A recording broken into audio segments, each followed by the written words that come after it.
Emas naik kembali ke paras yang tertinggi, iaitu RM650 untuk 1 gram.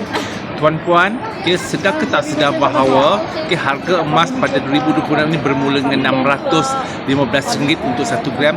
Kemudian harga emas pernah jatuh ke paras yang terendah, iaitu pada 30 Jun, iaitu RM561, dan hari ini harga emas kembali meningkat pada RM650. Secara totalnya, sedar tak sedar, harga emas untuk tahun 2026 ini dah naik pun sebanyak 13%. Nampak tak dekat situ? So masih lagi ke tuan-puan nak menunggu dalam simpanan emas ini? Walaupun harga emas ada naik dan turunnya dalam jangka masa pendek tuan-puan, tetapi tuan-puan harus ingat, simpanan emas ini adalah simpanan jangka masa panjang. Untuk jangka masa panjang, harga emas itu pasti akan naik. So tuan-puan jangan bertangguh lagi. Walaupun kita dah terlepas harga yang terendah, hampir 2 bulan harga itu berada di bawah paras 600. Kini harga ini akan terus melonjak dan terus melonjak.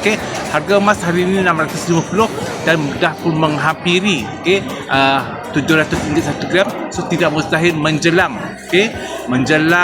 penghujung 2026 ini harga emas boleh mencecah RM800 untuk 1 gram. Apa-apa pun kita tak tahu sama ada ramalan itu benar atau tidak.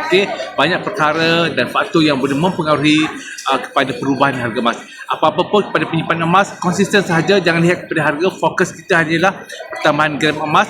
Emas tidak ada dividen, emas tidak bertambah, jadi sekarang tidak bertambah. So assalamualaikum dan bertemu lagi.